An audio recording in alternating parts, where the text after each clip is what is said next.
இயேசுவின் ஜெப கோபுரம் ஊழியங்கள் வழங்கும்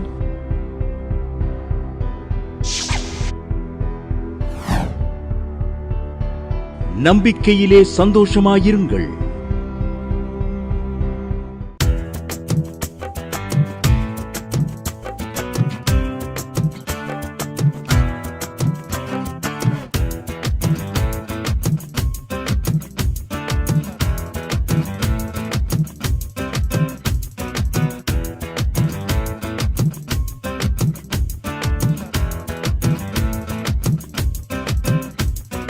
கூடாரத்திற்குள் நான் நுழைந்து விட்டேனே, கோடா கோடியாய் நான் பெருகிடுவேனே.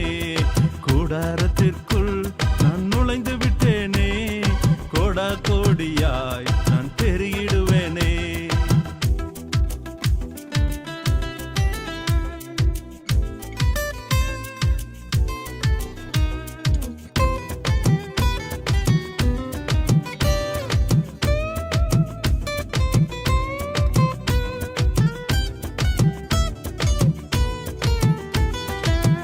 ஆசீர்வாதத்தின் மேல் ஆசீர்வாதங்கள், ஆசீர்வாதத்தின் மேல் ஆசீர்வாதங்கள் மழையாய் என் வாழ்வில் பெய்திடுமே, மழையாய் என் வாழ்வில் பெய்திடுமே. கூடாரத்திற்குள் நான் நுழைந்து விட்டேனே, கோடா கோடியாய் நான் பெருகிடுவேனே. கூடாரத்திற்குள் நான் நுழைந்து விட்டேனே, கோடா கோடியாய் நான் பெருகிடுவேனே.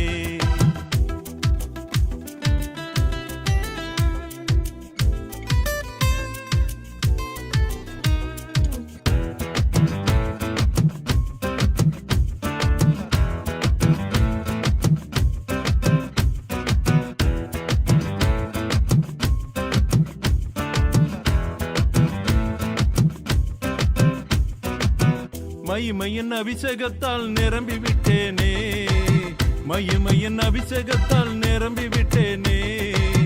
மாபெரும் காரியங்கள் செய்திடுவேனே, மாபெரும் காரியங்கள் செய்திடுவேனே.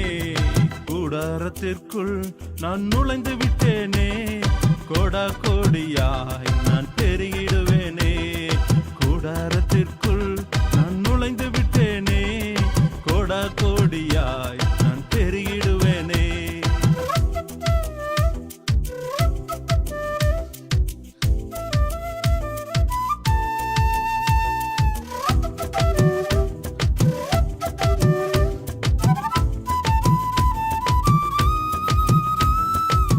மகிமையின் மேல் நான் மகிமையடைந்து, மகிமையின் மேல் நான் மகிமையடைந்து மறுரூபமாக மாறிடுவேனே, மறுரூபமாக மாறிடுவேனே. கூடாரத்திற்குள் நான் நுழைந்து விட்டேனே, கோடா கோடியாய் நான் பெருகிடுவேனே. கூடாரத்திற்குள் நான் நுழைந்து விட்டேனே, கோடா கோடியாய் நான் பெருகிடுவேனே.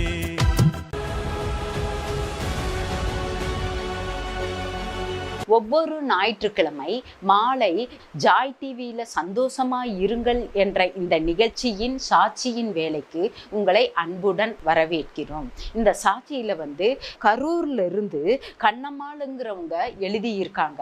பில்லி சூனியத்தினால் ஒரு அசுத்த ஆவி அவங்களை பிடித்து ரொம்ப அவங்க 7 வருடக்கணக்காக அவர்கள் ரொம்ப கஷ்டப்பட்டேன்.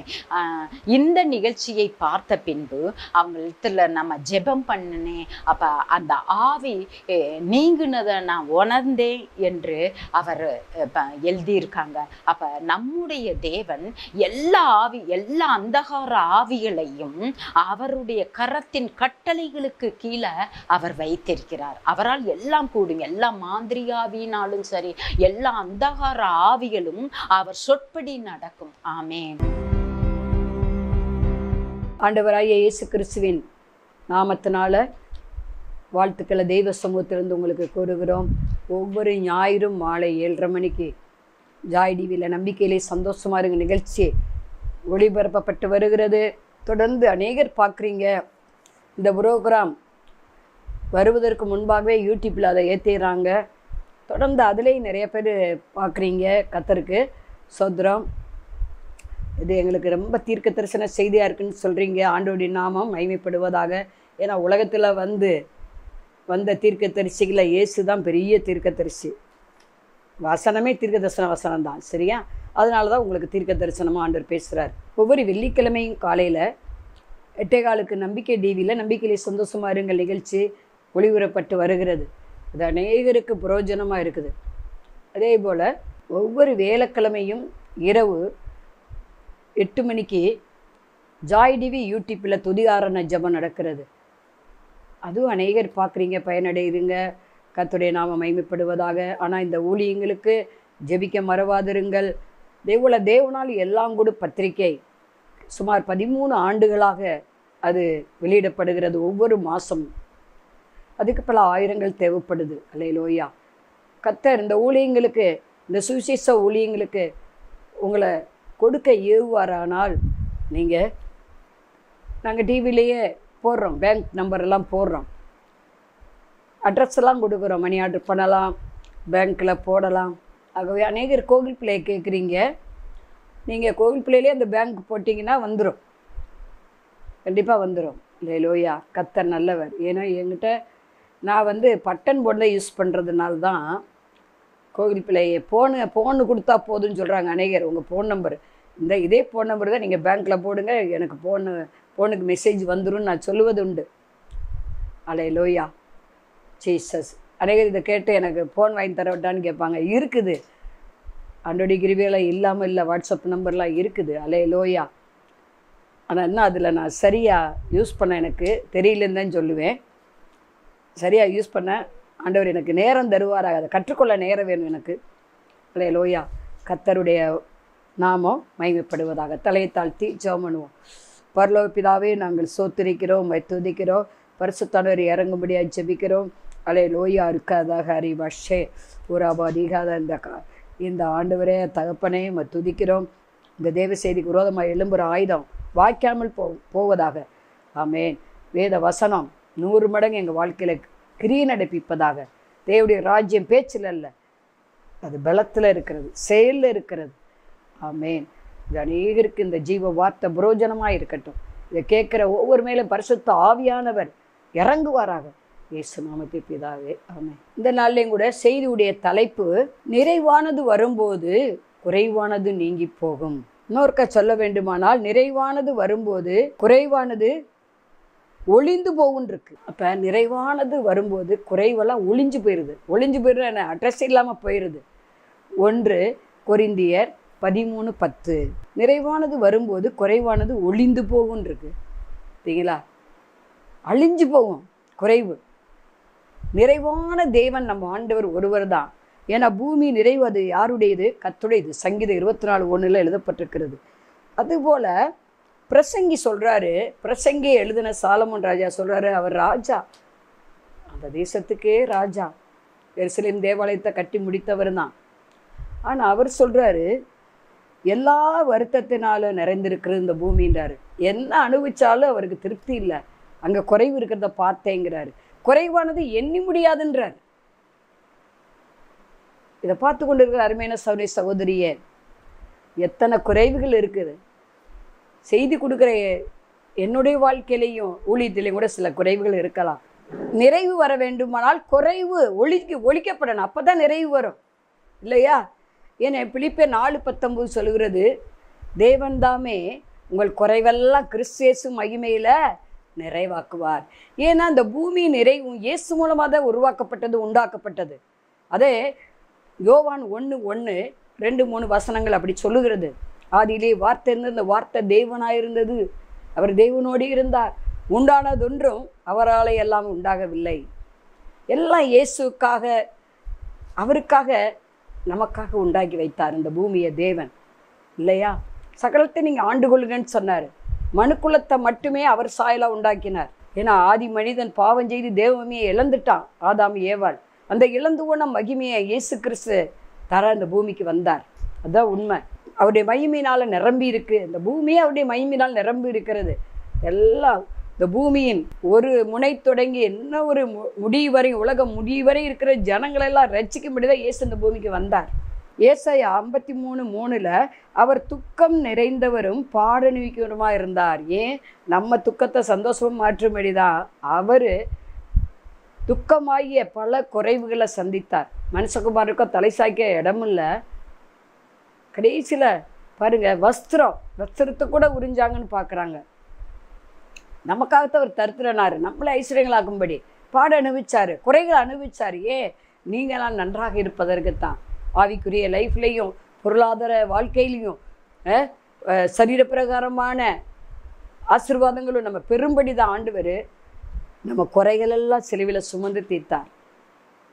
கலாத்தியர் 3:13 மரத்திலே தூக்கப்பட்ட எவனும் சபிக்கப்பட்டவன், கர்த்தர் நமக்காக சாபமாகி நியாயப்பிரமாணத்து சாபத்திலிருந்து விடுதலை கொடுத்தார் என்று பார்க்குறோம். நம்முடைய சாப ரோகம் எல்லா குறைகளையும் அவர் சுமந்துக்கிட்டார். நாம் சுமக்க தேவையில்லை. இங்கே நம்ம பார்க்குறோம். முதலாவதாக நீங்களும் நானும் ஆவிக்குரிய வாழ்க்கையில் குறைவுகள் நீங்குவதற்கு நாம் உபவாசித்து ஜெபிக்க வேண்டும். அங்கே லூக்கா 4 மத்தேயு 4 1 முதல் இந்த வசனங்கள் நீங்கள் வாசித்து பார்த்தீங்கன்னா தெரியும். இயேசு பரிசுத்தாவினால் நிறைந்தவராகி அனாந்தரமான ஒரு இடத்துக்கு கொண்டு போகப்பட்டார். அங்கே 40 நாட்கள் பிசாசில் சோதிக்கப்பட்டார்.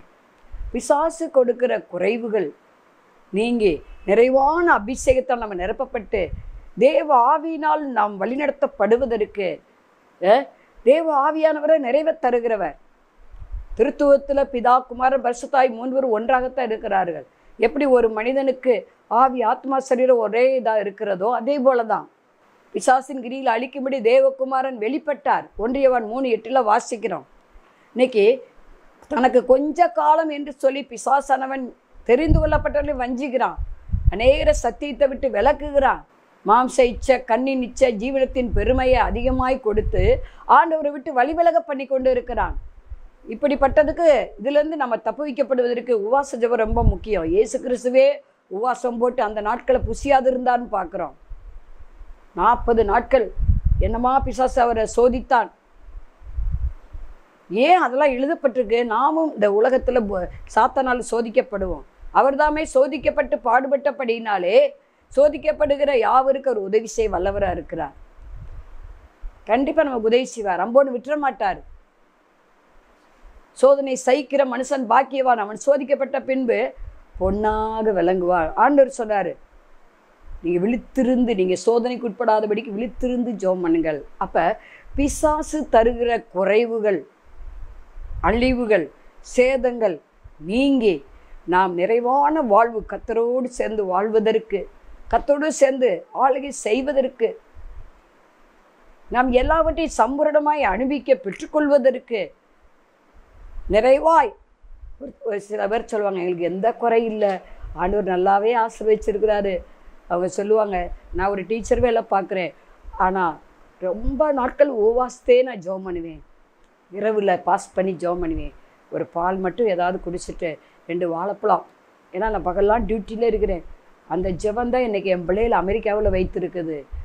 ஊழியத்தை நல்லா தாங்குறாங்க, ஆலயம் முதற்கொண்டு கட்டி கொடுக்க அனுப்புகிறாங்க, நாங்கள் ஊழியங்களுக்கு வலதுகையாக இருக்கிறோம் அப்படின்னு சொன்னாங்க. இது ரொம்ப பெருமைக்குரியது. காரணம், இயேசு நாம அவங்க மூலம் மகிமைப்படுகிறது. தருத்திரராக இருந்தோம். என் பிள்ளைகளுக்கெல்லாம் ஒரு வேளை சாப்பாடு போட்டு தான் நான் வளர்த்தேன். இன்றைக்கி அநேக ஏழைகளுக்கு அவங்க உதவி செய்கிறாங்க, அனாதை ஆசிரமங்களுக்கு உதவி செய்கிறாங்க.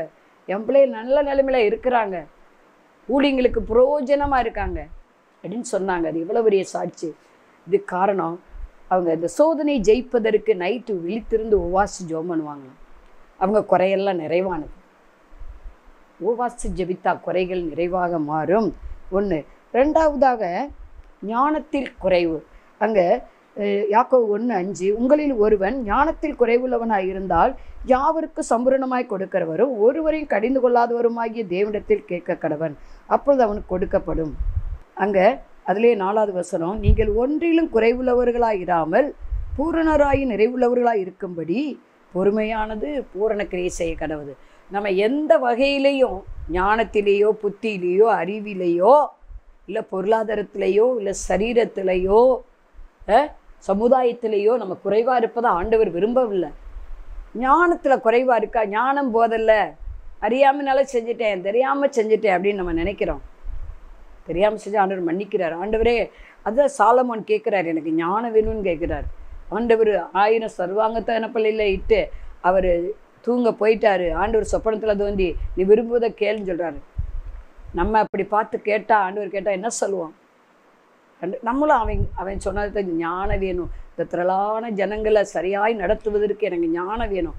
அது தேவனுடைய பார்வையில் வெளியிடப்பட்டதாக இருந்தது. ஞானத்தை சம்பாதி, ஏன்னா ஞானத்தின் வலது கையில் தீர்க்காய்ச்சி இருக்கிறார், இடது கையில் செல்வம் இருக்குது என்று நீதிமொழியில் சாலமோன் எழுதுறார் இல்லையா? இதை பார்த்து கொண்டு இருக்கிற அருமையான சகோதரியே, நீங்கள் ஞானக்குறைவினால் பல இழப்புகளை சந்திச்சிருக்கலாம், பல குறைவுகளோடு இருக்கலாம். ஞானத்தை கேளுங்க. பிள்ளைகளுக்கு போதுமான ஞானம் வேணும்.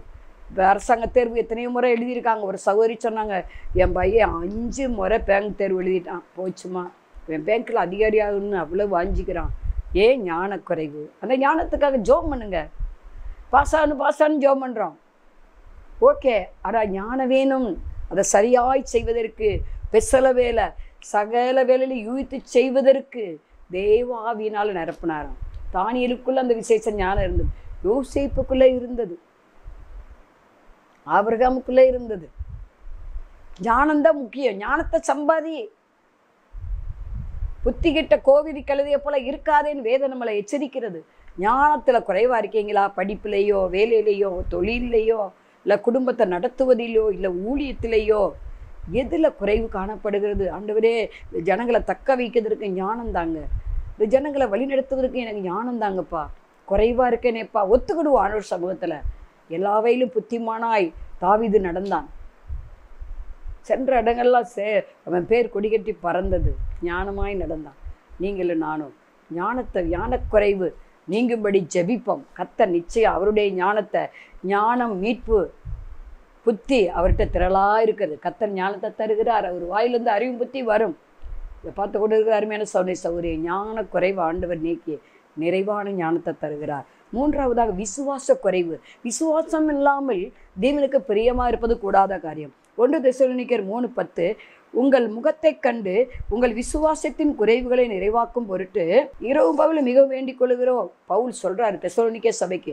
தெசலோனிய சபைக்காரங்களுக்கு, விசுவாசிகளுக்கு என்ன இருந்துச்சு? விசுவாச குறைவு.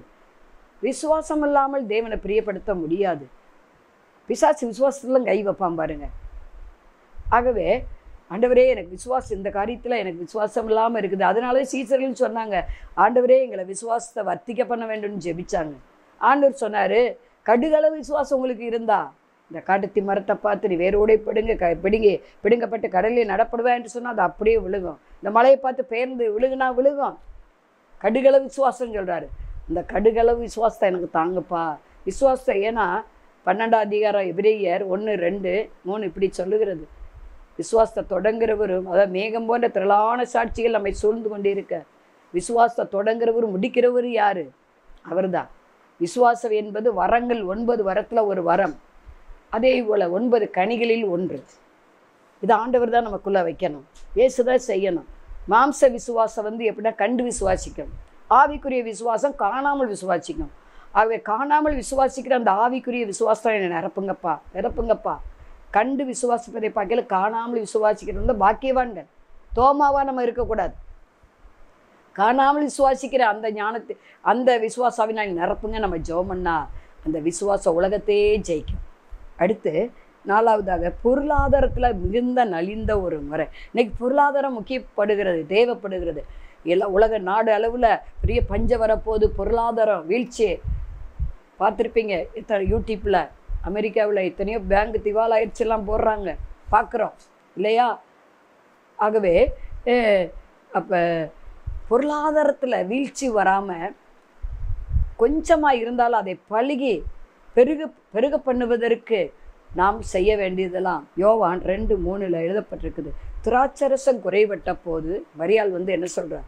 ஈசுட சொல்லுகிறார், ஆண்டவரே திராட்சரசம் அவங்களுக்கு இல்லை, ஆயிரக்கணக்கான பேருக்கு இல்லை அப்படின்னு சொல்லும்போது, சிறிய உனக்கு எனக்கு என்ன, என்னுடைய வேலை வரலைன்னு சொல்லிட்டு அடுத்த வசனத்தில் அவருடைய வேலை வந்துருச்சு. வேலைக்காரங்களை கூப்பிட்டு 6 குடம் பிடிக்கக்கூடிய கற்சாடிகளை அங்கே இருந்துச்சு. யூதர் முறைமைப்படி வச்சுருக்காங்க, கால் கழுவிட்டு தான் உள்ளே வரணும். அந்த குடங்களை நிரப்ப சொல்கிறார். நிரப்பி இப்போ பந்தி விசாரிப்பை கொண்டே கொடுன்னு சொல்கிறார். அப்போ என்னாது, தண்ணி திராட்சரசமாக மாறுகிறது. கீழ்ப்படிதல், ஆண்டுடைய வார்த்தைக்கு நம்ம கீழ்ப்படியும் போது குறைவில் நிறைவாகும். அது ராஜாவின் மனுஷனுடைய கல்யாணம். ராஜா விட்டு கல்யாணத்துக்கு குறைவு இருந்தால் ஏற்றுக்கிட முடியுமா? திராட்சரசம் இல்லைன்னா அது ஒரு பிரியாணியை போல், நம்ம நாட்டு பிரியாணியை போல். பிரியாணி இல்லைன்னா கல்யாணம் இல்லைன்றவாங்க. வசதி வாய்ப்பு இல்லை அவங்களுக்கு, சைவ சாப்பாடும்பாங்க. நடுத்தர குடும்பம் கூட பிரியாணி போடுறாங்க இல்லையா? அது பிரியாணி இல்லாத கல்யாணம் இல்லைன்ற மாதிரியா அந்த நாட்களில் திராட்சரசம் இருக்க வேண்டும். அப்போ அதை போய் திடீர்னு போய் வாங்க முடியாது, ஆயிரக்கணக்கான பேருக்கு வாங்க முடியாது. நம்ம நாட்டில் என்ன திருமணத்துக்கு சாப்பாடு ஒரு 100 பேர் எக்ஸ்ட்ரா வந்தாங்க, உப்புமா கிண்டு அதை கிண்டு இதை கிண்டுன்னு, ஏன்னா எங்கே போய் வாங்க முடியும் அப்படின்னு நினைப்பாங்க. இல்லைன்னா கடைசியில் ஆச்சா, கடைசி 2 பந்திக்கு ஒன்றுமே இல்லை, வெறும் ரசம் மோரும்பாங்க. ஆனால் அதெல்லாம் பேச்சு தான். மொய் எழுதிட்டு ரசம் மோர் ஊற்றி சாப்பிட்டு போகன்னு அங்கிட்டு போய் குறை சொல்லிகிட்டு இருப்பாங்க மக்கள் இல்லையா? ஆனால் அதனால தான் ஆண்டவர் அந்த குறையை நிறைவாக்க விரும்பினார். ஏன்னா இயேசு அந்த அந்த அந்த கல்யாண வீட்டுக்கு அழைக்கப்பட்டு இருந்தார். நீங்கள் கல்யாணத்துக்கு ஒருவேளை கடன் வாங்கியிருக்கலாம், குறைவாக இருக்கலாம், இல்லது உங்கள் பிள்ளைகளுக்கு வறுமை இருக்கலாம், வசதியாக ஒரு காலத்தில் நாங்கள் இருந்தோம் இப்போ இல்லை அப்படின்னு நீங்கள் நினைக்கலாம். அந்த குறைவு நீங்குவதற்கு ஆண்டவரை கூப்பிடுங்க, ஆண்டவரிடம் வாங்க, அவர் சொல்கிறது கீழ்ப்படிங்க. அன்றைக்கு மட்டும் அவங்க இந்த வேலைக்காரங்க கீழ்ப்படிஞ்சு செய்யாதிருந்தாங்கன்னா திராட்சரசம் கிடைச்சிருக்குமா? கிடைச்சிருக்காது. அது எப்படி தண்ணீர் திராட்சரசமாக மாறும்? அவங்க ஒரு கேள்வியும் கேட்கல. ஊற்ற சொன்னாங்க, ஊற்றிட்டாங்க. இப்போ கொண்டு கொடுனாங்க, கொடுத்துட்டாங்க. ஆண்டுடைய எல்லா வார்த்தையும் கீழ்ப்படியும் போது உங்கள் குறைவுகள் நிறைவாகும். 4வதாக லாஸ்டாக லூக்கா 15:14, எல்லாவற்றையும் அவன் செலவழித்த பின்பு அந்த தேசத்திலே கொடிய பஞ்சம் உண்டாயிற்று. அப்பொழுது அவன் குறைபட தொடங்கி. அங்கே 2 குமாரரை குறித்து பார்க்குறோம்.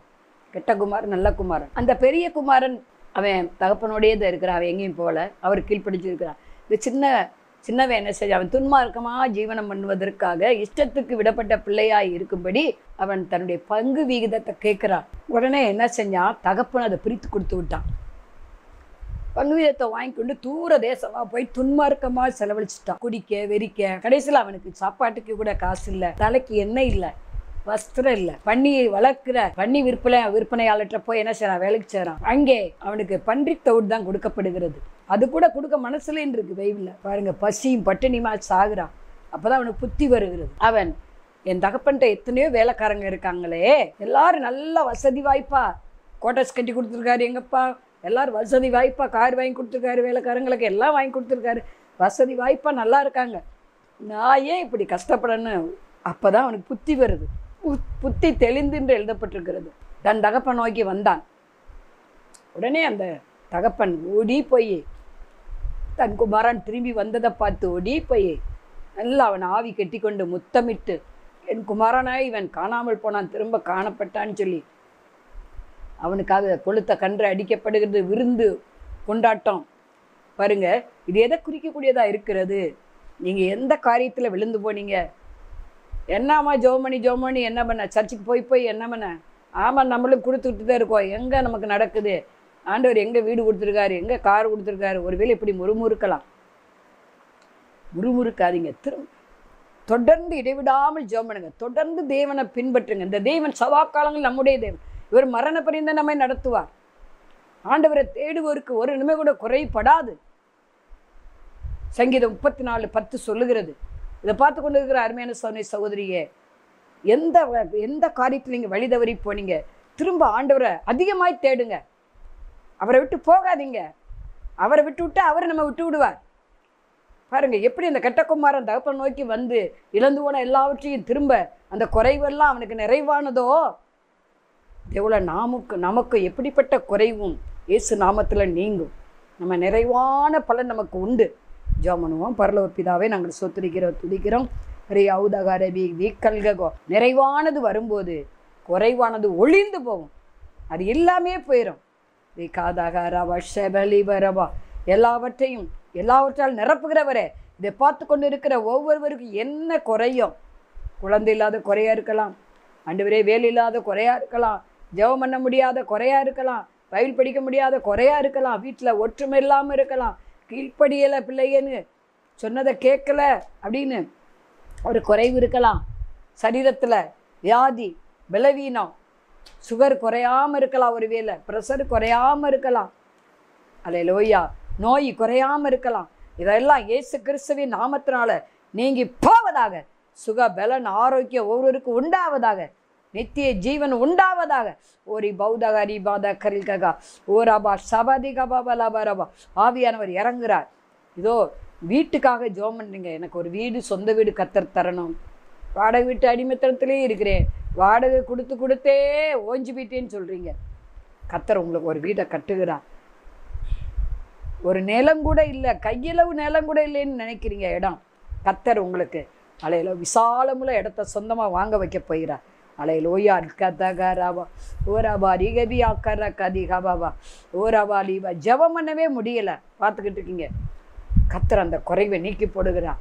இரவெல்லாம் ஜெபிக்க உங்களுக்கு உதவி செய்ய போகிறார்.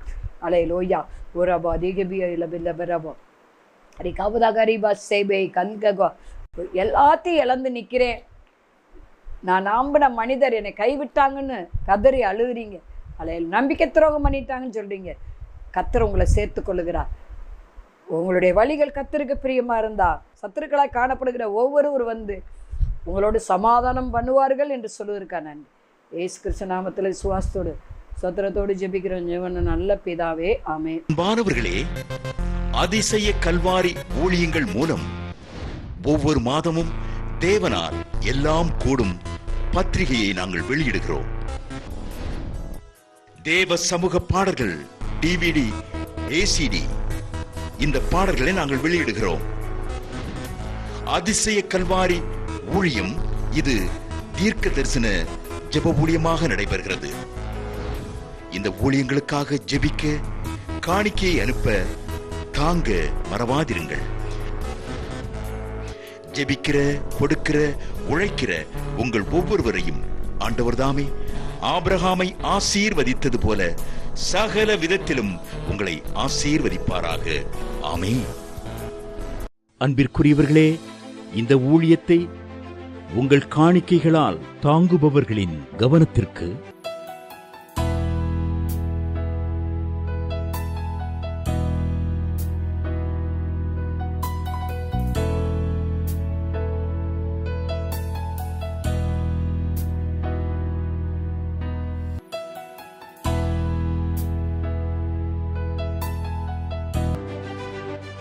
எங்களது முகவரி சகோதரி எலிசபெத் சுந்தர்ராஜன், எண் 27, பொதிகை தெரு, குழந்தைச்சாமி நகர், வண்டியூர், மதுரை 20. செல்போன் எண்கள் 9484177765 9095328172 மற்றும் 9443930850.